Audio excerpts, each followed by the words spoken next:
Saludamos a esta hora al vicefiscal general de la Nación. Es Gilberto Guerrero. Señor vicefiscal, buenos días. Bienvenido a la W. Buenos días a la mesa de la W y a todos los oyentes. Muy amable. Bueno, señor vicefiscal, muchas inquietudes en torno a esta directiva que se conoce justo cuando arranca el fin de semana, pero hay una que me sorprende escuchando a nuestros invitados. Y es que quedaría la impresión como si una directiva que se emite por parte de la señora fiscal termina dándole indicaciones a la Policía Nacional. ¿Eso es así? ¿Con base en esta directiva luego la policía puede determinar qué hacer, qué no hacer o cómo actuar en el marco de la protesta social? Gracias por la pregunta. Pues hemos escuchado, digamos, que este fin de semana una luz de comentarios e interpretaciones respecto de la directiva. Y en realidad, antes de contestar con precisión o el tema relacionado con la policía, yo quisiera, digamos, de alguna manera aclarar y clarificar que la directiva es, como decía el doctor Bazán hace un momento, no es más que son unas recomendaciones que hace la señora fiscal cuando se va a realizar el tema de la judicialización de ciertas conductas que tienen relación con la protesta social. Estas recomendaciones, digamos, no tienen otro propósito distinto al de proporcionar unos criterios que garanticen la intervención de la Fiscalía en la judicialización de las conductas, repito, relacionadas con el ejercicio de la protesta social pacífica, pero que se realice reconociendo en principio que la protesta social pacífica es un derecho fundamental que goza de protección constitucional y convencional, pero se dejen claro en la directiva que aquellas acciones violentas constitutivas de delitos son objeto de investigación y judicialización de conformidad con la ley penal sustantiva y con el Código de Procedimiento Penal. Ahí, digamos, en la directiva lo que hace es recoger toda la jurisprudencia nacional a través generada por la Corte Constitucional, por la Corte Suprema de Justicia y jurisprudencia convencional, digamos, sobre todo la Corte Interamericana de Derechos Humanos, donde se precisan conceptos relacionados con el tema de la protesta social pacífica. Desde luego que todo esto sucede porque el ejercicio de la protesta social pacífica genera una tensión de derechos entre los temas de quienes ejercen el derecho a la protesta social pacífica como expresión del derecho a la libre expresión, digamos, y los derechos que se ven de alguna manera afectados por el ejercicio de este derecho. Y desde luego que en esas recomendaciones, en esos criterios que la señora fiscal expone, no es que le haga recomendaciones directas de cómo debe comportarse la policía, sino que de alguna manera, como lo escuchaba yo al doctor Casas, indique más o menos cuáles son los límites del poder punitivo del Estado y cuándo una conducta empieza a tomar relevancia penal, puede ser, digamos, abordada desde la perspectiva del derecho penal y cuándo unas determinadas conductas pueden ser, digamos, asumidas y controladas por la propia policía. Eso es más o menos, digamos, como la perspectiva que se tiene, pero repito, sí. Este es un documento que simplemente recoge una jurisprudencia ya existente, digamos, no es un documento que está innovando absolutamente nada, es un documento que se produjo con mucha seriedad, se vino estudiando desde el mes de mayo a solicitud del Ministerio de Justicia, se presentó a la Comisión de Política Criminal, se socializó con la FLIP, y es un documento absolutamente técnico que lo que busca es depurar el entendimiento sobre los hechos y los eventos que suceden en el marco de una protesta social y que en ocasiones tienen connotaciones relevantes para el derecho penal y que en otras ocasiones se agotan dentro del tema de lo policivo cuando estas acciones desbordan el contexto de la protesta social pacífica. Sí, vicefiscal, si bien usted nos deja claro que estas son unas recomendaciones que se están haciendo y que no hay nada nuevo, llama mi atención unos criterios que se están estableciendo sobre sospechas de discriminación, como el tema orientación sexual o identidad de género, el tema étnico, religión, la opinión política. Ese enfoque diferencial no lo conocía. Esto sí es nuevo, ¿no? Sí, pero de alguna manera, digamos, es retomando también toda la jurisprudencia que últimamente ha venido desarrollándose con mucha intensidad, no solo en este aspecto, sino en muchos, en el abordaje de la conducta penal en general, digamos, cuidando, digamos, esas sospechas que pueden generar ese tipo de discriminación, digamos, sobre que determinados grupos sociales, determinadas etnias, puedan ser de alguna manera estigmatizadas o estereotipadas, cuando se trata del control o de la investigación, digamos, de personas que participan en una protesta social pacífica. Digamos, de alguna manera también este enfoque diferencial para la Fiscalía es muy importante, repito, y no solo sucede, y la señora fiscal lo ha desarrollado no solo en temas relacionados con la investigación y judicialización de quienes participan en la protesta social pacífica, sino en general con todas las víctimas que nosotros debemos atender a diario en la Fiscalía y que ameritan, digamos, un enfoque diferencial en su tratamiento para generar, digamos, unas rutas de atención acordes y que no vayan a generar discriminación o estén matizadas por prejuicios o sí, por estereotipos odiosos, digamos. Entonces, a eso le apunta la directiva también.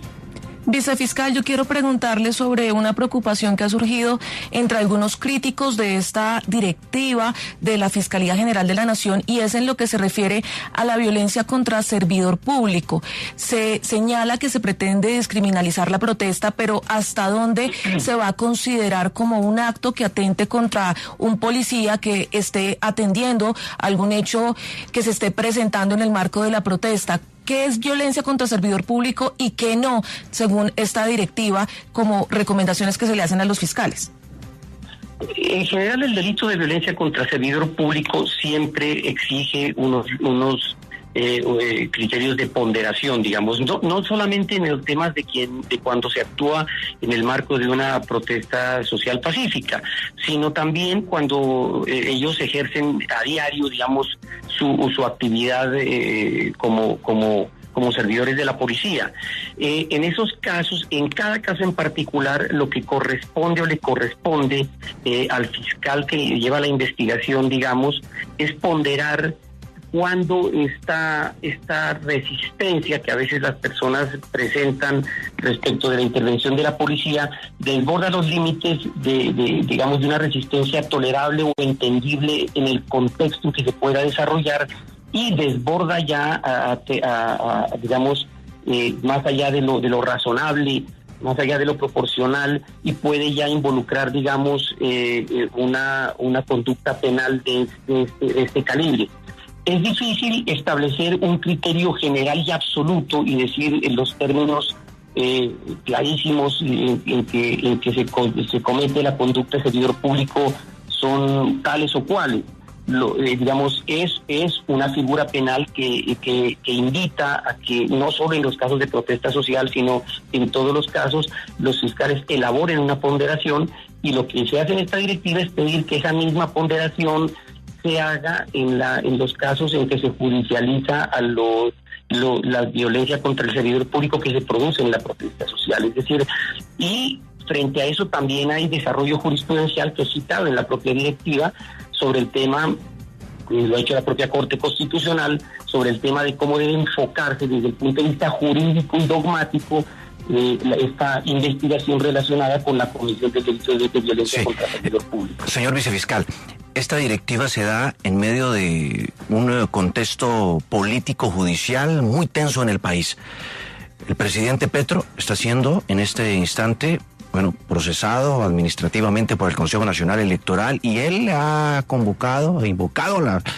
a los manifestantes y a sus seguidores a volcarse a las calles para evitar lo que él denomina un golpe blando. Esta directiva, en medio de estas circunstancias, incluso esta misma semana hay una protesta el jueves llamada la protesta de las canas y demás, no abre la puerta a darle al derecho a la protesta social la consideración de un derecho absoluto por encima de todo el resto. No, bueno, primero precisar que el hecho de que la directiva haya salido en este momento no tiene absolutamente nada que ver con los hechos que usted me está mencionando. Esta directiva se viene trabajando a solicitud del Ministerio de Justicia desde el mes de mayo de este año, y como les contaba yo a ustedes, se presentó al Consejo de Política Criminal y se socializó, digamos, y se elaboró. Y de alguna manera no es una directiva que esté generando conceptos jurídicos nuevos o interpretaciones novedosas o innovadoras sobre los hechos que se presentan o que suceden en el marco de la protesta social. Son realmente una condensación para ayudarle a los fiscales en el ejercicio del ejercicio de su función a tener presente la jurisprudencia y los lineamientos que hay tanto a nivel interno por parte de la Corte Constitucional, de la Corte Suprema de Justicia, y a nivel internacional por parte de la Corte Interamericana de Derechos Humanos, de cómo debe interpretarse o cómo deben, digamos, abordarse y enfocarse los hechos que se suceden en la protesta social y que en muchas ocasiones la desbordan. La protesta es clarísima en el hecho de decir que todas las acciones que sean violentas o la comisión de delitos que se produzcan dentro del desarrollo de la protesta social no hacen parte del ámbito de protección del derecho a la protesta social, y por lo tanto esos hechos serán investigados y serán judicializados. En ningún momento la protesta tiende a generar o a propender por la impunidad de aquellos actos violentos que puedan generarse dentro de la protesta social. La directiva es muy clara en que el derecho fundamental que se protege es el de la protesta social pacífica, y que todo aquello que desborde, que vaya más allá, que constituye hechos violentos, que constituya la afectación grave a derechos de otras personas o a otros bienes jurídicos, necesariamente provocará la reacción de la Fiscalía en los términos en que jurídicamente se encuentra prevista su intervención. Pero la directiva en ningún momento propende por impunidad de estos actos, ni pretende poner a la protesta social por encima de otros derechos. La jurisprudencia ha desarrollado muy claramente cómo se desarrollan estas tensiones que se generan en estas dinámicas de la protesta social entre la expresión, digamos, de las personas que protestan y los actos que son violentos. Incluso la directiva, por ejemplo, menciona y reconoce lo que la Corte Constitucional ha dicho, que la protesta es disruptiva, porque de alguna manera genera una alteración del orden público. El tema es que hay generaciones de estas alteraciones que son pacíficas y se encuentran dentro del concepto que abarca el desarrollo de protesta social pacífica, y otras acciones que sí ya son violentas y que en ocasiones constituyen delitos y que desde luego tienen que ser y van a ser investigados y eventualmente judicializados por la Fiscalía. Pero ¿cuándo un bloqueo se considera que altera la situación? Un bloqueo que para el fiscal no. Este bloqueo se justificaba porque simplemente fue que pusieron unos elementos para protegerse, luego no se puede castigar. Sí, doctor, es decir, cada caso genera,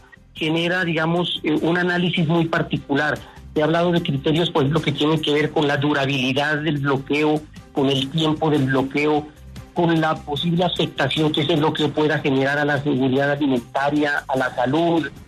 a temas muy precisos. Es decir, no es simplemente el bloqueo de la vía por sí, porque puede ser un bloqueo corto, digamos, sin que afecte todo esto, que puede entenderse que está dentro de la protesta pacífica, que porque, como digo yo, es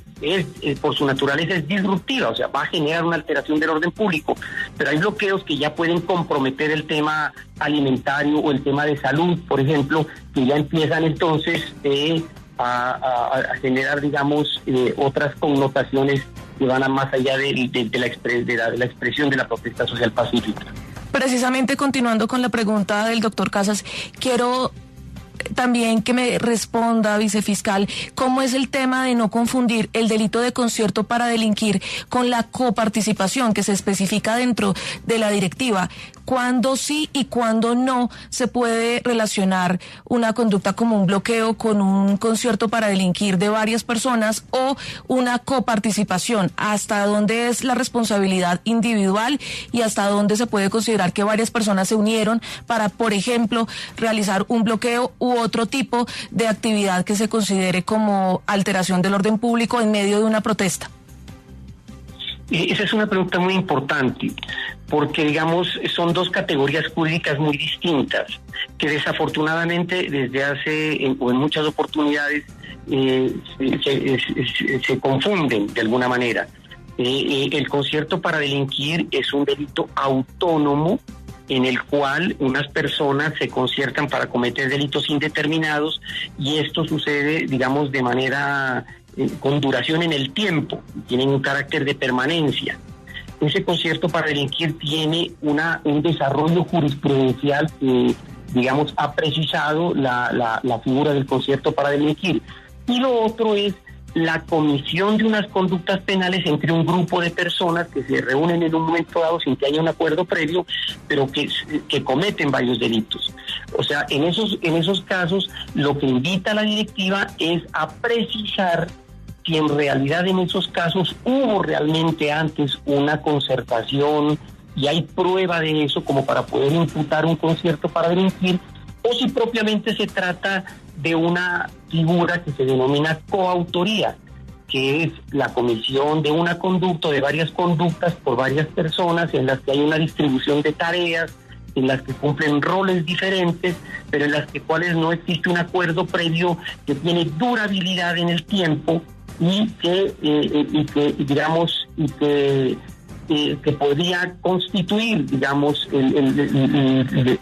la dogmática o la consolidación de la figura de concierto para delinquir. Entonces, lo que ocurre en muchas ocasiones es que este concepto de durabilidad, digamos, y de permanencia del concierto para delinquir se deja de lado, y con mucha frecuencia la coparticipación o la coautoría se asimilan al concierto para delinquir, siendo dos categorías jurídicas muy diferentes, clarísimamente definidas por la Corte Suprema de Justicia en su línea jurisprudencial y establecidas de manera diferencial también en el propio Código Penal. Señor vicefiscal, hace un instante Julio nos dijo que aunque este texto se conoció este fin de semana, la discusión y sobre todo la consulta en muchos niveles para que este pudiera tener un cierto consenso, por lo menos una opción de opinar a diversos expertos en el tema, viene de muchos meses atrás. Y nos dijo Julio que se habló con abogados del talante de Rodrigo Primi, o que se le presentó el texto a los integrantes de la FLIP, de la Fundación para la Libertad de Prensa. ¿Usted nos puede contar algo más sobre ese recorrido? No, así fue, correcto. Fue un documento elaborado con mucho juicio, con mucha seriedad, digamos, por personas con la idoneidad, el conocimiento y la capacidad para hacerlo. El documento, digamos, fue estudiado a la luz de la jurisprudencia existente. El documento fue socializado con el Consejo de Política Criminal, que reúne, digamos, las cabezas de las Cortes y del Ministerio de Justicia, en fin. El documento se socializó con la FLIP, todo esto con la finalidad de retroalimentar y de enriquecer el documento para, digamos, evitar el documento, incluso, por ejemplo, por eso también tiene componentes tan importantes como insistir en la protección especial para líderes de derechos humanos, para periodistas, en fin. Es decir, el documento por eso hace énfasis en algunos aspectos como el evitar la discriminación, como enfatizar en el enfoque de género, en el enfoque diferencial, perdón, y también en el enfoque de género, en el tema étnico. Todo esto es producto de la elaboración, digamos, de todo lo que se trabajó en esas mesas, y lo que se hizo con todos las personas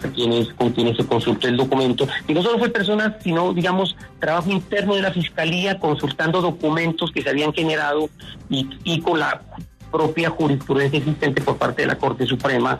y por parte de la Corte Constitucional. Por ejemplo, desde las Cortes, vicefiscal, ¿hubo reparos? ¿De pronto señalaron algunos elementos que debían ser cambiados, modificados para que ustedes procedieran de tal manera? No, realmente no, porque es que el documento recoge íntegramente la jurisprudencia existente en este momento, tanto de la Corte Constitucional como de la Corte Suprema. En realidad están incluso la directiva trae las citas textuales de toda la jurisprudencia que de la Corte al respecto. Es que, vuelvo y repito, el documento no tiene nada nuevo, es una síntesis, es una condensación de unos lineamientos, de una jurisprudencia ya existente, y es de alguna manera como una herramienta para que el fiscal que está enfrentando una situación de estas lo tenga a la mano y pueda consultar de primera mano, digamos, esas orientaciones y esos precedentes existentes que son tan valiosos en el ejercicio de esa función. Señor vicefiscal general Gilberto Guerrero, muchas gracias por estar con nosotros en la W. Muchas gracias.